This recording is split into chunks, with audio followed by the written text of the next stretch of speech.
Hi everyone, my name is Pete and I'm going to show you how to download, install, and use Libby today on an Android device.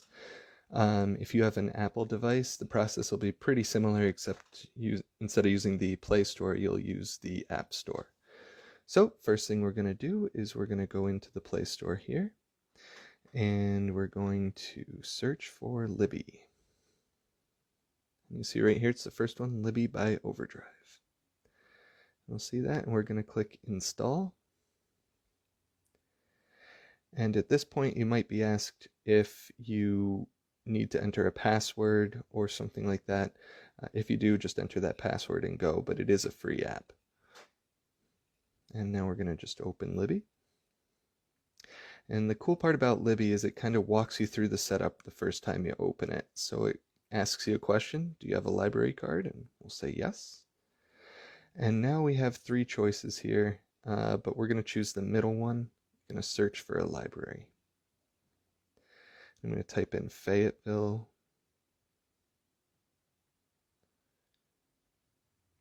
Free library. Make sure it says free because there are other Fayetteville libraries out in the country and you don't want to sign up for one of them. So right here, Onondaga County Public Library. And now we would like to enter our library account details. So I'm going to type in a card number here.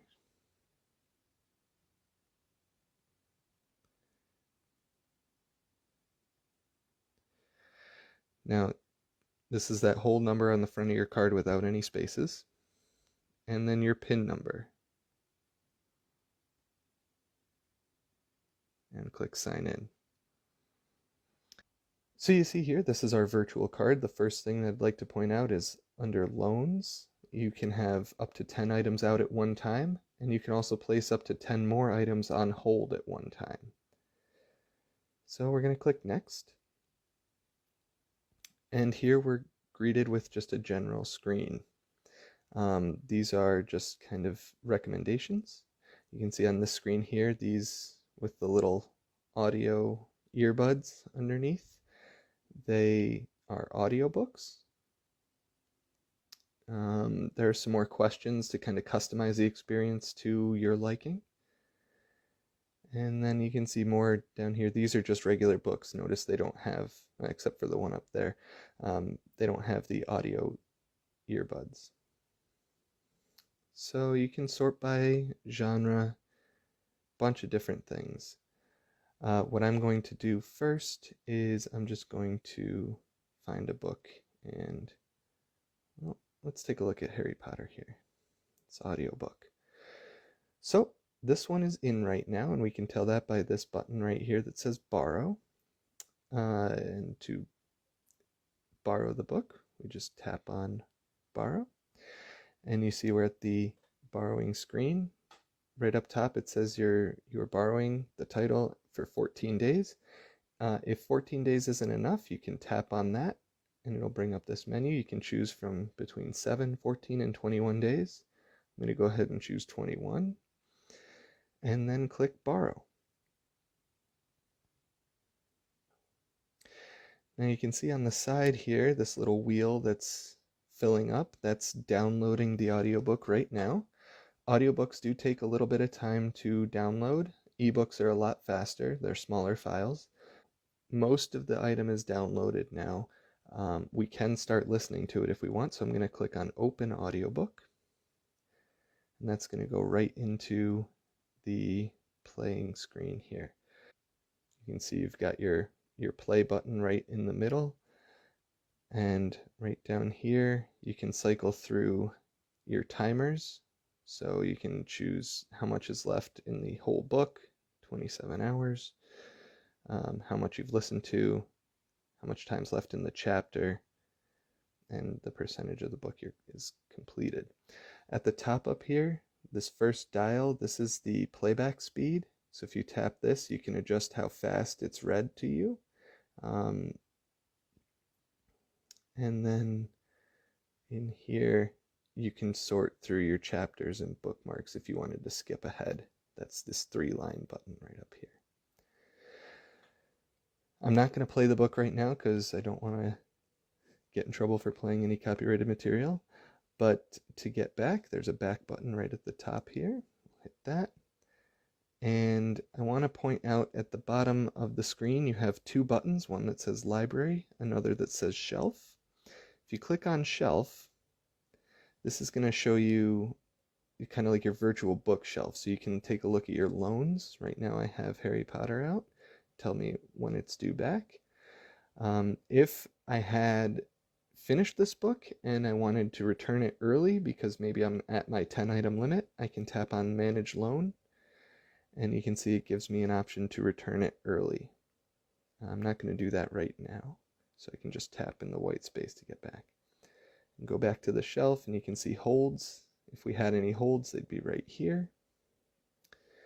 In fact, let's go back to the library and we will place a book on hold. So I'm going to go back and let's see, let's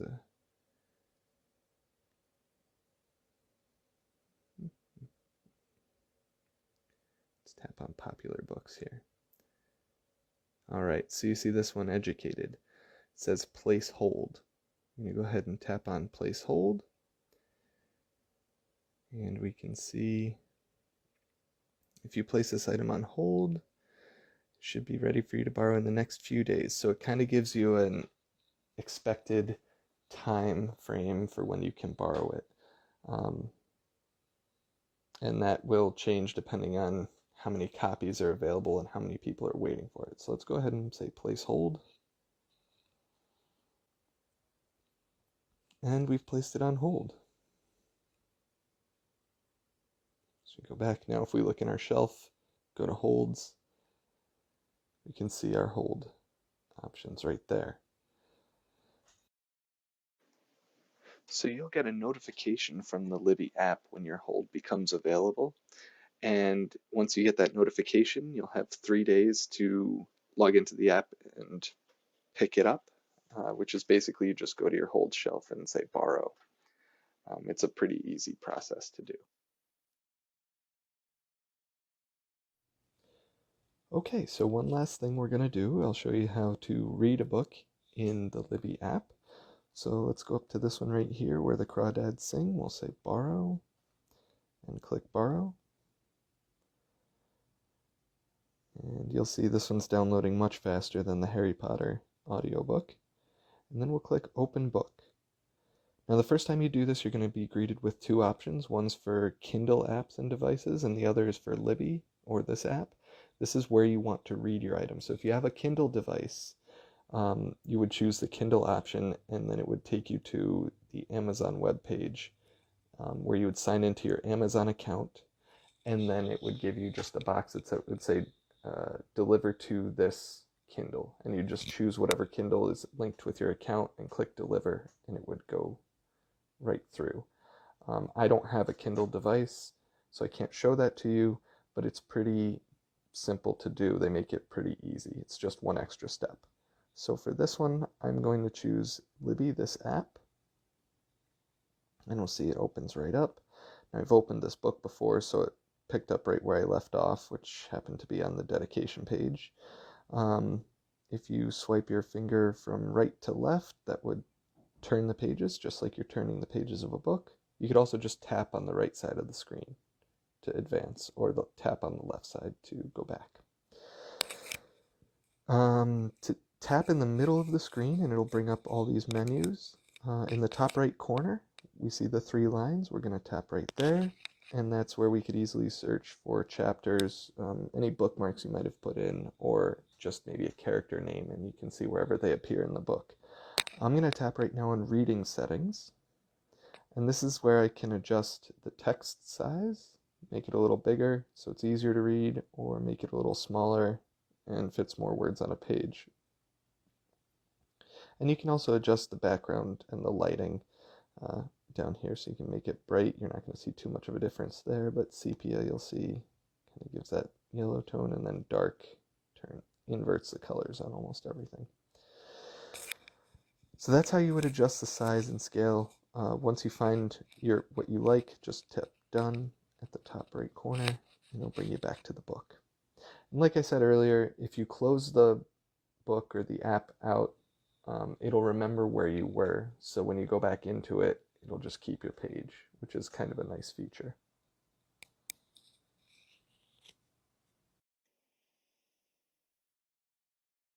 So that's the Libby tutorial. I hope you find it helpful, and until next time, have a good day.